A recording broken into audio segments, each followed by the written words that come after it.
Hello, and welcome to Women in Retail Talks, the podcast where C-suite executive women in the retail space share their stories of professional growth, leadership development, personal journeys, and more. I'm Marie Albajes, managing editor of Women in Retail, a membership-based community of executive women at leading retailers and brands. Today, I'm joined by Jiayu Lin, the CEO of PopSockets. Jiayu and I discuss her nonlinear career that eventually led her to joining PopSockets in 2022 and then being promoted to CEO in 2024.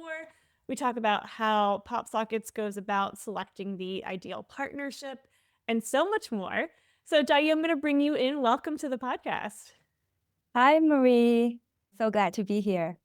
Yes, I'm very excited. I mean, this is such a cool brand. I think it's becoming part of the zeitgeist, at least among, I know the younger generation, even my generation. So maybe first tell us, for those of you who don't know, what PopSockets is. Yes, PopSockets is a mobile accessories brand. Our founder, David Barnett, invented the phone grip. It's that little accordion-shaped button in the back of people's phones that help you better hold and also view content from your phone. From inventing the grip about 10 years ago, we actually also moved on to expand our ecosystem, and now we provide phone cases, wallets, power bags, mounts, and a whole ecosystems of mobile accessories. Yeah, and so you were brought on to run the Asia Pacific region, right? And I read that you kind of took the brand and turned it into not just a mobile accessories brand, but more of a lifestyle brand. So I'd love to hear, from the start to where you are now, what that transition was like. Yeah, of course. PopSockets invented the phone grip, right? That's before selfies were, even very popular, like Instagram celebrities, taking selfies together at the Grammys, if you remember that. So we invented the phone grip, and we were very much known for this product that we sold now close to 300 million units around the globe. So being so successful with the product, right, I definitely saw there's more potential for the brand in terms of meeting consumers where they are and making their mobile life a little better by creating a whole suite of products that helps everyday phone user and creators and business people with their phone use. That's great. And I know you've had kind of a dynamic career. Before PopSockets, you were in finance, you've been in fashion, you've been in tech, and now consumer accessories. So what drew you to PopSockets originally, and how has that journey kind of evolved from that to becoming a CEO? Yeah. So my nonlinear career, like you mentioned, I worked first in finance and tech and then consumer goods. So I've always been drawn to the intersection of things. So whether it was the intersection of business and government that drew me to kind of impact investing, that field. And then I really wanted to, build empowering tech products that would make people's life better. I've always been an avid shopper and just enjoy learning about brand stories, founder stories, just everyday objects, right? Like that brightens your life. So actually, after acquiring business skills, in strategy and analysis, things I learned in finance and tech, I decided that I really want to apply them in consumer and retail businesses, building one brand at a time to grow it and delight consumers' everyday life. So what about PopSockets is driving you today? I mean, we talked about how it's more than just a mobile accessories brand, right? It's becoming, like you said, you've grown the brand to more than just the actual product, but it's more of a lifestyle brand. So what drew you to that? Yeah, definitely. I was first very moved by the founder story, right? First of all, before being introduced to this opportunity to lead our APAC businesses, I was a PopSockets user. I definitely share the sentiment of like what many of PopSockets fans tell us, that this is a little lifesaver, right? Like, I'm someone who can help but drop my phones multiple times a day.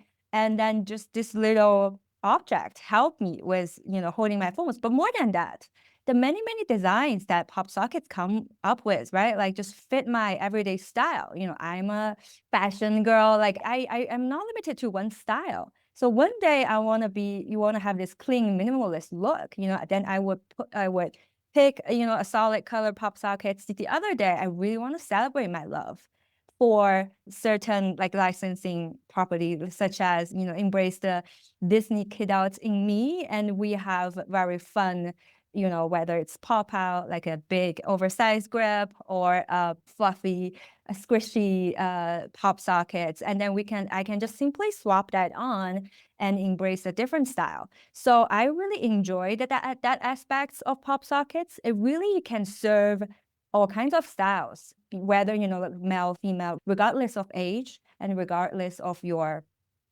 personal style or your use of phone. We have products for you, and we have a whole set of ecosystem that could help your life and also brighten your mood. Mhm. Well, and that speaks to, the Gen Z generation of expressing themselves culturally in, I think, a way that we haven't really seen before. And this kind of gives them another outlet to be able to do so. I'm curious what you're seeing right now in terms of Gen Z and even Gen Alpha, like engaging with the brands. What kind of behaviors are really kind of shaping the roadmap for PopSockets? Yeah, the brand you received a lot of fan love, especially, very quick growth, the years 2016 to 19. That's when, kind of Gen Z were in school and then very much embraced the product. Today, it is our effort, right, to be culturally relevant, meet consumers where they are. We see consumer behavior in Gen Z and Gen Alpha. Again, they're not limited to one style, and there are some cultural moments. That's why we work with musicians such as Ella Linley, right, to bring very, a Western style collection to them. And the next day we have a ton of licensing properties, including the Monchichi collection we just launched. Monchichi is the little monkey with hair, very cute. That has a long history, that character.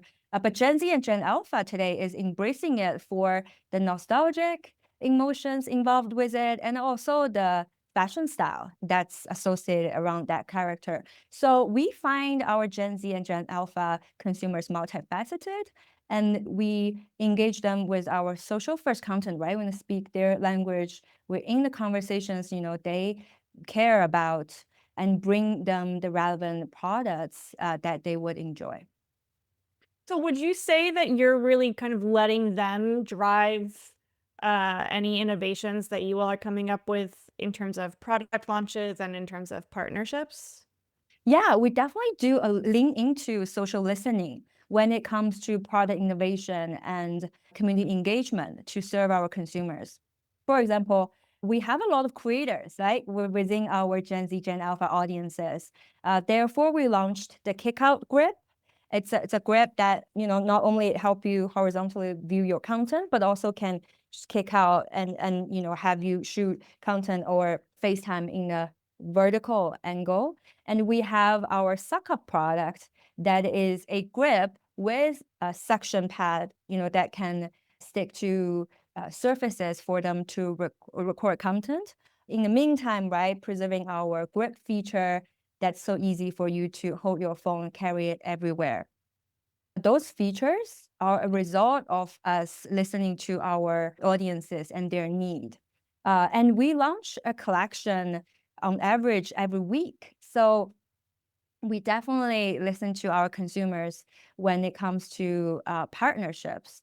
In fact, we just launched a 2 series of our bookish collection. This is a collection that's inspired by fantasy books, the readers, their iconography. So we have swords, dragons, just some, little fairies, very, very fun hand-drawn characters by our very talented designers. This whole series, right, that takes you into a fantasy world together with the launch of our Kindle cases with a grip. You can now use Kindle your Kindle device with a grip. It helps you hold your device, but a whole look of the outfit also help bring to life a visual world that our reader fans enjoy. And we are about to actually launch a major series with a very popular book author in a month's time that hopefully will definitely delight those book fans. This is the result of us listening to our fans. That's a great example of, leaning into the trends and what your customers are saying. I mean, you said you launched, a new collaboration or a new product a week. That's a great example of really leaning into what's going on in the mainstream, and then, you're not chasing it. You're staying proactive and on top of it. What do you look for in an ideal partnership? We look for a few things, right? We try to build partnerships that would spark joy and spark conversation. What that means is that PopSockets, right? It's a fun product. It brings you function and fun. There's a little canvas areas to express yourself, and then it's a functional product. When we link into partnership to hopefully be able to serve more consumers, we're looking for authentic fan connection, right? Whether it's an author or an artist or an influencer we work with, they have a certain appeal, like, their content serve the audiences, and we want to lean into that and help them, their content get delivered better to those audiences, right? Because we serve their mobile phone style, and we use our phones to consume content everywhere, and this is a canvas area to express ourselves. We also look for cultural relevance. Today we observe there are a lot of micro trends and just topics that a small group of fans would lean into, but we be very passionate about. We see those as sparks for us to serve. And then we bring design excellence to this partnership. For example, the Monchichi collection I talked about, I use different materials for that, different shapes of grips, and then this most iconic Monchichi figure, like with hair. The execution there is excellent, brought to you by our many years of expertise in producing high quality phone accessories. There's, the hinge and all the materials that go into making your phone a better self-expression and also creation tool. We bring that into also empowering your personal style. So, PopSockets, right, is this little lifesaver or just a little thing that bring some sparks to your life. We want to lean into that fandom and relationship, the brand or persons we collaborate with, and we want to bring that content or the themes that these fans love so much to life by, adorning their phone with our excellently crafted phone grips and other accessories to life to accompany you every day. Well, and I'm glad you brought up cultural relevance because I mean, you have operations in more than 30 countries. You're a global brand and you're tapping into these micro trends, but a micro trend happening in, Miami might be completely different than a micro trend happening in Shanghai. So how do you balance that? Yeah. So we have teams on the ground to really engage with our consumers and lean into those trends. And we have, agile supply chain to also respond to those trends quickly. Again, everybody uses a phone, right? And it is almost like, part of our, an extension of ourselves. So we really want to capture these opportunities to bring new products to life that would support our consumers' phone life, but also to bring the latest, because there are a lot of seasonal themes. For example, holidays coming up, PopSockets, just to put a plug here, it makes great stocking stuffers. We just launched a holiday gift set for different, like for different type of people in you and in your life. There's the minimalist, tech person. There's that fashionista person, or, it's a creator, right, lifestyle. And then we have different sets that can support you. That, of course, that's prepared for ahead of time. And we actually mapped out our whole next year's calendar product drops. also with bandwidth, right? To do quick strikes that can serve those micro trends that can happen very fast.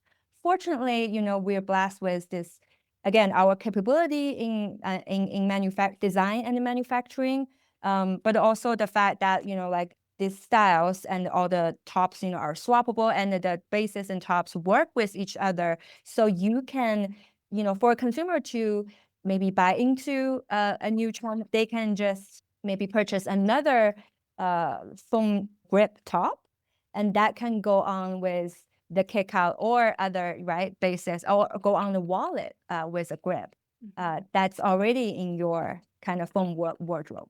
Mhm. Well, that's a good point. You and I were speaking just a few days before Thanksgiving, which I don't know how you have the time right now, but that begs the question, how are you feeling about Q4? Yeah, feeling great about Q4. Q4 is a holiday season, right? And the most important quarter for every retail company. I have a lot to look forward in Q4. The highlight being our deep collaboration with our retail partners. I'll mention a few: Target, Best Buy, and Walmart. So with Target, we actually just roll out our fall reset. That is our display with 40 plus new SKUs that just got set into Target, over 1,800 stores nationwide. We are bringing swappability to Target, right? So the phone grip itself, we are calling it Pop Top, and then there are bases and wallets, power banks. The tops are interchangeable with any of our bases. We're providing you a lot of options, the consumer options, with a pretty accessible entry point. Very excited to roll that out for the first time in retail with our important partner, Target. With Walmart, we actually just launched Walmart marketplaces. Hundreds of new SKU just got dropped on Walmart.com that can serve our consumers everywhere, and expanded, our offline offering. Very excited about that. Makes great holiday gifting as well. Best Buy, we have this buy online, pick up in store program on top of our, of course, like a retail offering. And then as we get very close to, the holiday and also the shipping cutoff line, for last minute gift shoppers, you have the option of BOPIS with our partner, Best Buy. So at this moment, we have our biggest assortment so far, many, many styles, and a dedicated holiday collection called Merry and Bright. You find Santa there, Bambi there, great holiday scene products to complete with your, holiday sweater outfit. The gift sets that I just talked about, 5 gift boxes, $120 plus of value, retail at $95. That includes a phone case and multiple grips.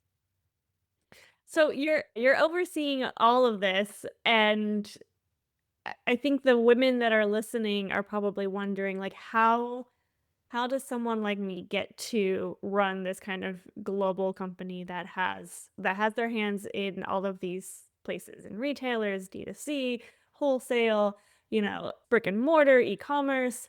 So, if you're speaking to these women, what advice do you have for that next generation of female leaders that's like seeing your career trajectory, seeing you go from, you were at Allbirds, which we didn't even talk about yet, to running, APAC for PopSockets, to now being CEO. What advice do you have for those women that are looking at their career trajectory and saying, I want to get to the C-suite one day? Yeah, be very happy to share some ideas there.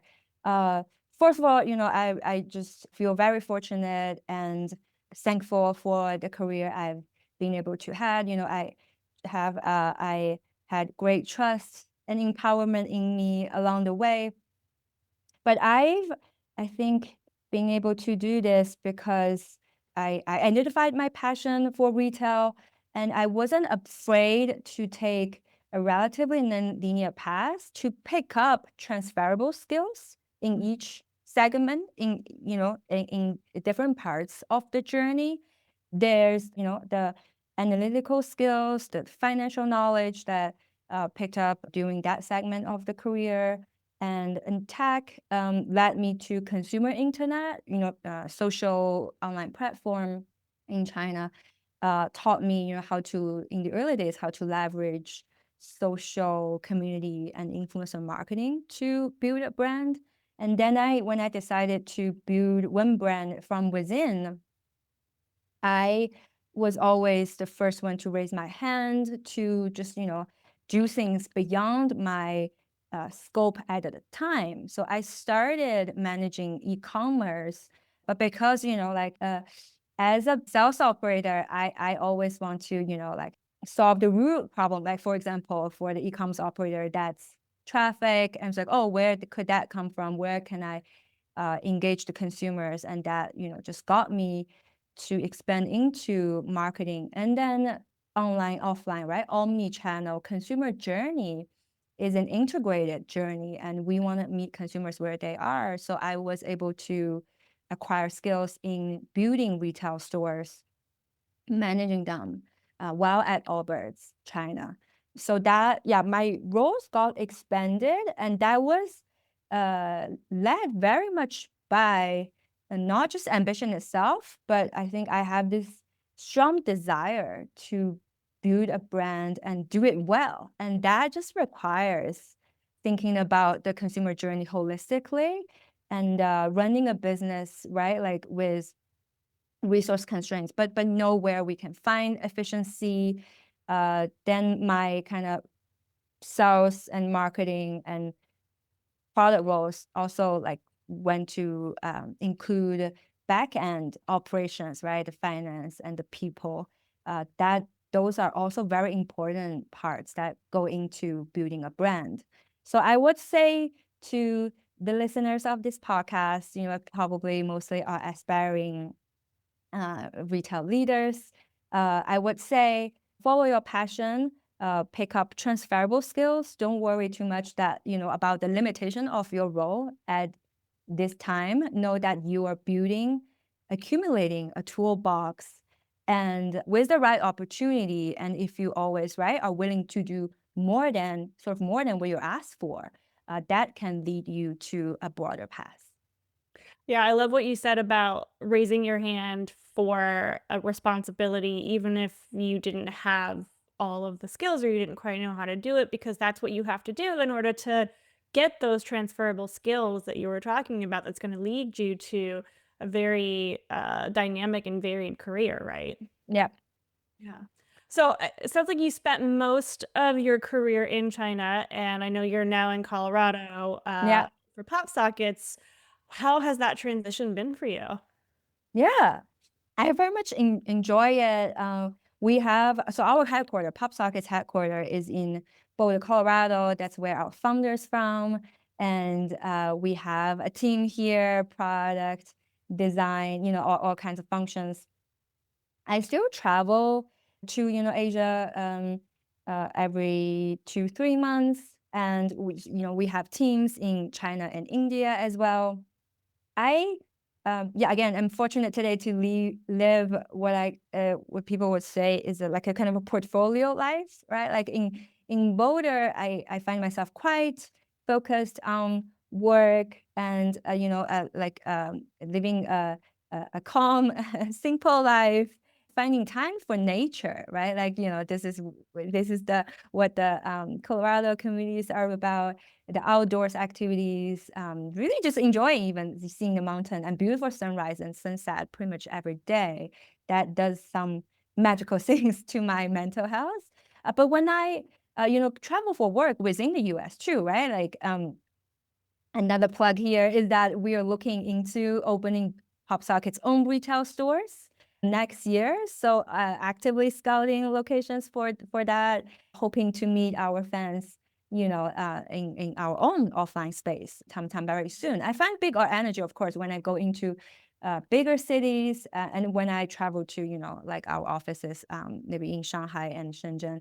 The energy, right, from the concentration of brands and consumers is definitely still very inspiring for me. But I find the balance of, for example, Boulder and Shanghai to be very good and nurturing for me and serves me to do my job well too. That's great. Yeah, I was gonna ask what do you kind of put in place to kind of preserve your personal time while you're also running a company? Anything that Yeah, you do just for yourself that's a non-negotiable? yeah. I I'm learning quite a bit about, those studies related to longevity. But the things are always simple, right? You want to sleep well, eat well, and exercise. Again, these parts are just taken care of very well especially when I'm in Boulder. I'm definitely influenced by the healthy habits of the community, the people around me here. That's been very beneficial for me. The non-negotiables, I have really very much value sleep. You will not find me message as a coworker, right? Like I just wouldn't. Like I'm always thinking about work, but I definitely do allow myself to take a break, engaging, activities, right? Whether even if it's just like grocery shopping or cooking or, just playing some pickleball. I just walking in nature, these things I find time for, and that's easy to do it here. And with that, I respect the time, right, of our team members. Team members are in different stages in life. I very much want to build a workplace that serves our team members wherever the life stage they're at. We're an international company. We work cross time zones, so we hold ourselves accountable for certain guidelines when it comes to scheduling time to meet with colleagues. We try to maximize the productivity of the time that we are together, whether online or in person, and very much just want to respect the personal time that's needed to flourish, right? Both for work and for personal life as well. Well, my last question to you is going to be, your workforce is global. What's the best way that you find to kind of lead them and motivate them? But I think you already answered it. Anything else that you want to say about that? Yeah, I want to put a framework around it. Yeah. Big moments, whether it's for celebration or for rolling out important strategies and then projects, we want to have those big in-person moments. So that's why we have mid-year and end of year, multiple day kind of company internal conferences. So we have that, and then one-on-one time, right, between teammates, a manager and a teammate is also very important for those honest conversations, feedback, discussions. We encourage for those to happen regularly, ideally some in person, but definitely just preserve that time outside of group meetings as well. And then, yeah, just meeting schedules, make sure that every meeting is very intentional. And then let's also not, hesitate, right, to just jump online and huddle to solve something very quickly. I'm definitely, it's a challenge, right? In the post-COVID world for an international company with some remote workforces, some offices are in person every day, and then some places it's a hybrid. I want to make the best of both worlds, actually, right? Like the in-person time, the benefit that we all know comes from it, and also a hybrid work lifestyle where flexibility, right? There's flexibility and there's personal lifestyle that's also accommodated for. We're designing a holistic system, and it's still work in progress, that incorporates the big in-person moments I talked about, that puts some guidelines, right, around feedback and collaboration. We're still very much on our way, but just given the potential, right, that's in this brand, PopSockets, I'm confident that we are collaboratively with my teammates are defining a new way of working that realize the potential of PopSockets, the brand. Mhm. Well, I think that's a great place to end, Jiayu. Thank you so much for all the advice and for all of the information on PopSockets. I can't wait to see what you guys do next. And thank you for coming on the podcast. I really enjoyed our conversation. Thank you, Marie. It's a great pleasure. Thank you, everyone.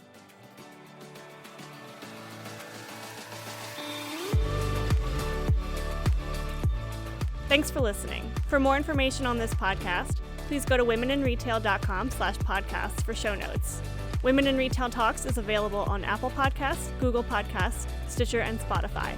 Make sure to subscribe on our podcast channel page as well. If you've enjoyed this episode, please take a few moments to rate and review our show. Lastly, if you're a female retail leader interested in joining our community at Women in Retail Leadership Circle, visit womeninretail.com/apply. Thanks, and until next time, this has been Women in Retail Talks.